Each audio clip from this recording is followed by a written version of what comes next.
Oh, there is something else I do want to talk about while I'm out here in the Ettenmoors. There is something else I want to talk about. If you have not seen it, there is a post from Orion. It is a very interesting post about PvMP and what is coming. How many pages? There's not really that many. Oh, there's 2 pages now. All right, so let's enhance that for you. Let's make it a little smaller for. All right, so we're gonna go over this. Let's turn this down a bit.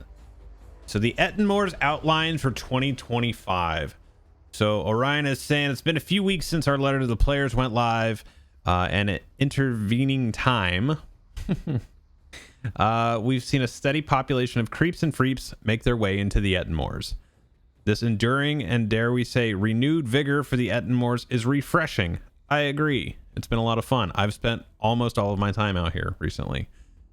We mentioned in the letter that some changes are coming to the Ettenmoors, and we wanted to discuss what those will be sooner rather than later. This post serves as a primer for the discussion and current thoughts of the future of the Ettenmoors. All right, first, let us establish what we see as some of the issues currently facing the Ettenmoors, and there are plenty. All right, so number one thing is performance. Generally, the shift to 64-bit servers helped performance in the Ettenmoors, which I would say, you know, generally speaking, as long as it's not a massive fight somewhere on a land block or land border, it's pretty okay. Which is kind of what he talks about here. When battles occur across a spread of non-pinned land block boundaries between a reasonable number of monster players and players, let's call that number 24v24, so raid versus raid, performance is noticeably better. There is a point when players move between the pinned server boundaries and a number exceeding 50 where performance degrades. This is unfortunate. However, we are making adjustments on the engineering and content fronts. The first server-side changes will arrive with update 44. We adjusted the pinning pattern based on behavior witnessed across the Ettenmoors. Now, this is really important to me because so if they're actually looking at basically a heat map of where the combat is happening, they can tweak where these server lines are. Because remember, the Ettenmoors is not just, you're not just playing in the Ettenmoors on Glamdring. While you are, that is divided up into smaller servers, and there are boundaries. And what happens a lot out there is you'll be fighting across those. This is actually something that Ashes of Creation is actually working to address with their dynamic gridding.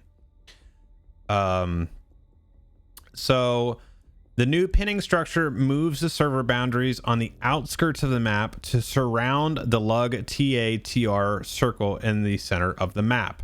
This change places these 3 locations and their resurrection circles into one pinned server to stop the migration from one to another. Making this change allows players defeated in the area of the map to stay on the current server registry when moving to the respective res circles. I had never actually thought of that as far as if you were, say, the creeps had, if the creeps had lug and you're fighting at lug and you're a freep and you die, you're getting sent to either TR res or GV. So that is very different server locations across multiple boundaries. That's pretty interesting that if they're going to do that, I'm very curious to see how that change affects things, because then you're not loading and unloading and loading and unloading constantly between all those boundaries. That's pretty smart. The intent is to mitigate the orphaning of pets and the dreaded in-combat bug plaguing the Ettenmoors. I've seen that a lot over the last week specifically, where I'm perpetually in combat. We know this change will not eliminate the issue, but we expect it to reduce the frequency at the most egregious locations. All right. Other content and system changes are planned for U45 release to address some of the persistent performance issues. So establish new goals and objectives for players, aka spread out. So basically is talking about what this looks like at first. We want to address the shuffle. We do. There's a manifold problem with the shuffle, and the shuffle is basically the like the push and pull between, you know, like a Grams camp or a GV camp, just going back and forth between the steps and then going down the hill and coming back up the hill and down the hill and back up the hill and just that kind of stuff. Grams and GV camps are monotonous and create bad performance and experiences. Having a limited number of impactful objectives in the Ettenmoors drives the gameplay to set locations. A rotation of monster player raid versus player raid is the preferred method of battle, which that kind of sucks. We were talking about that the other day. Like, just constant raid. It's cool. It can be fun, but is it? Like, the small combat is where it's at, and that's where I think that's truly where the balance needs to be, is against small group. It is infinitely impossible to balance the Ettenmoors, or really any MMO, any type of content, for large groups, because then you have class stacking, spec stacking, things like that, and then it just becomes like, okay, well, to prevent, you know, 12 minstrels from grouping up, you have to nerf minstrels. Well, it's like, well, now if they're playing by themselves, they suck. So, like, that's why I always talk about balance as a very difficult thing. Yeah, there are. Yeah. Okay, so this is a big one for me, though, is glory, or, you know, renown and infamy, is still earned at too high a rate while multiple raids are involved. I think this is still the biggest issue overall, because there's no incentive to not be in the raid. Like, obviously you get more renown being in a small group. Now, the only problem with this is all that will happen is you will have, instead of a group of 24, you're just gonna have 4 groups of 6. It's still the same, and then the glory in this case still gets split up the same amount. So there's that. There is less incentive for wandering group play. So those are the current issues that they're looking to address, and I think those are all valid, good things to address. I think those are important and all play a big factor in the performance and the experience out in the Ettenmoors. So I agree with those. So how do we address these concerns? Here's a current train of thought. Establish more and more tightly integrated gameplay loops. Establish important different locations and active targets. Restore some older gameplay elements. And provide incentives to adventure and battle in smaller groups. So as a, you know, the 30,000 foot view of this, I think that's a good starting point. I don't think that's the answer, but I think it's a good starting point. Okay, so let's talk about the how. Yeah, the next question is, of course, how. So this is broken up into a few things here. Siege, EC and OC repurposed, Grimwood and Eisendeep repurposed, the importance of towers, and Tol Askarnan, or TA. So let's look at Siege integration. Siege is something that it's intriguing to me. It is something that has to be done right. If it's not, it could be very, very interesting. All right, so Siege integration. When we discussed the initial inclusion of Siege and began testing it in Bullroar, it quickly became apparent it needed more time and polish before we pressed the start button. I completely missed that when it was on the test, so I never even got to try it, to be perfectly honest. We pulled it back and made some adjustments, and we are ready to bring it back to testing in the earliest rounds of the U45 beta to get appropriate actionable feedback before bringing it to all of you.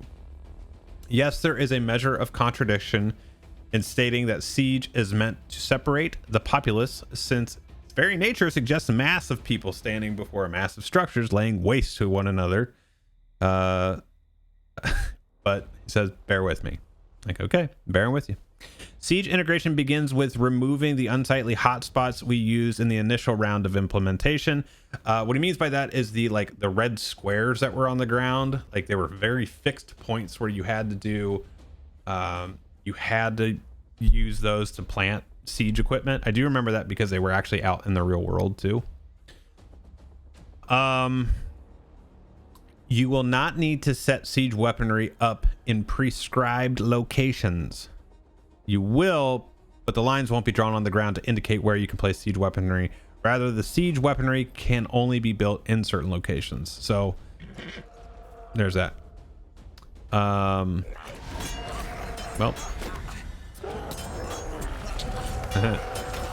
they found me. Anyway, so turn that down a sec.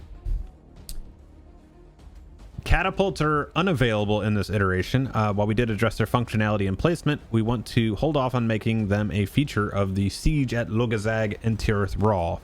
Ballistas must be placed near or within the confines of the tower. Battering rams will slowly make their way towards the gates, so it will be wise to build them close to the doors.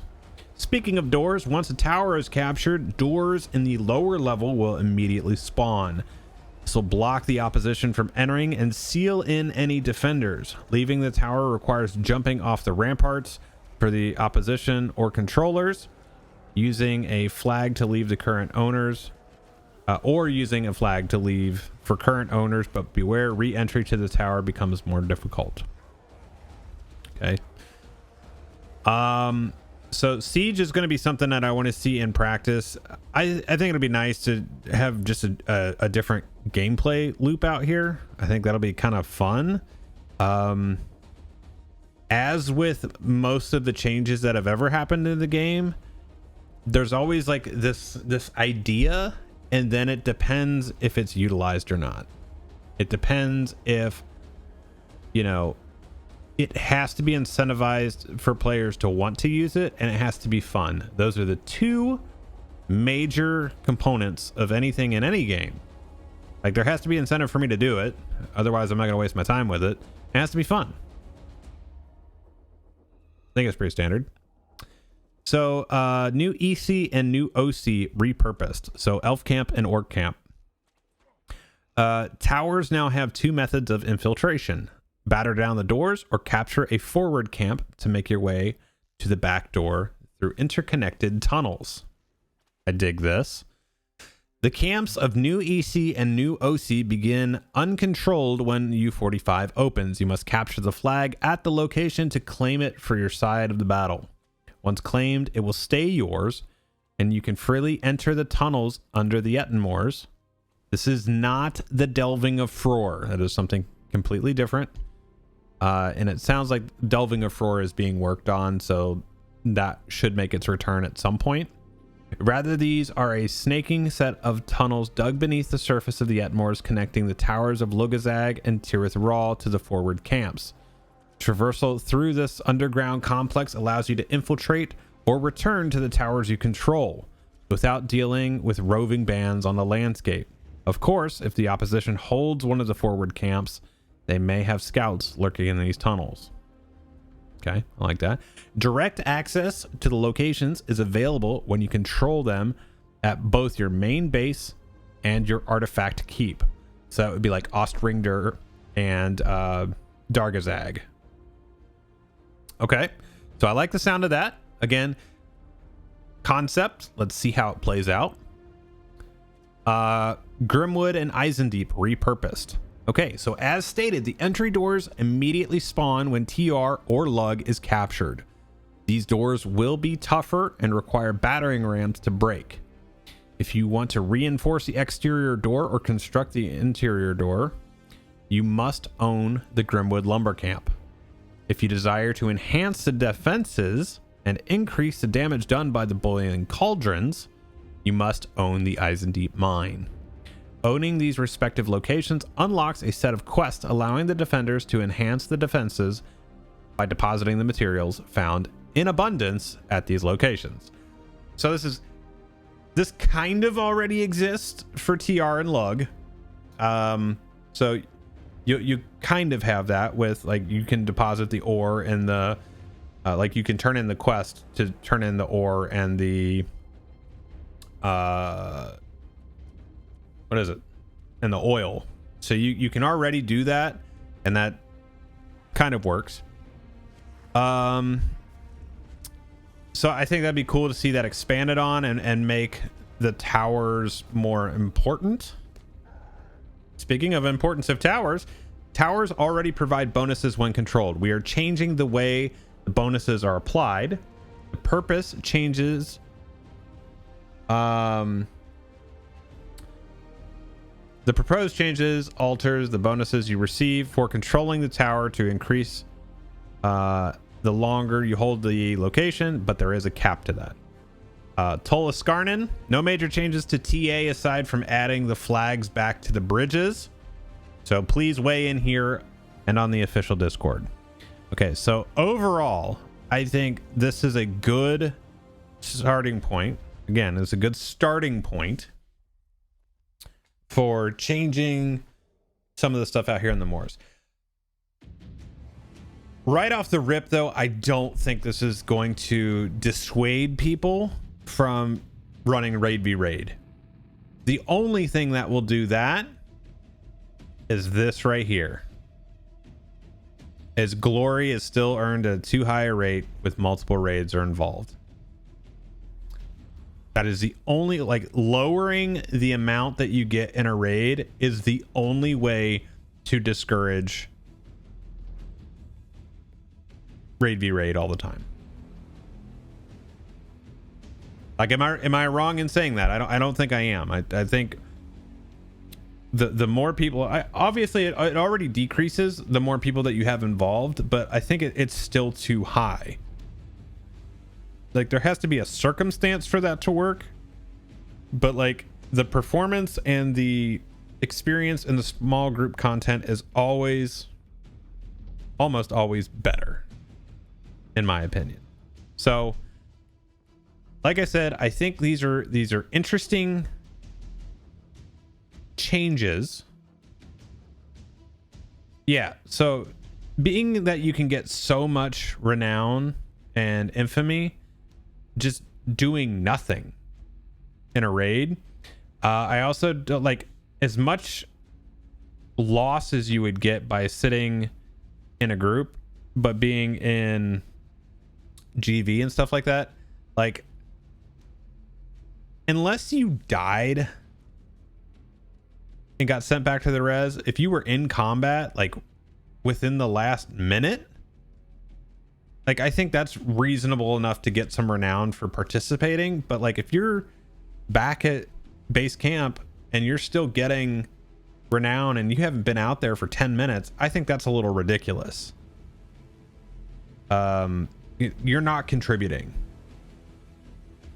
So I think, like I said, I think this is a good starting point. I like the ideas here. I like where we're going to change what's going on out here. We've been out here in the Ettenmoors largely unchanged for a long time. Like, some things have moved around. But like I said, also having the delving eventually return, and I think that'll be pretty cool. Just change it up a little bit. So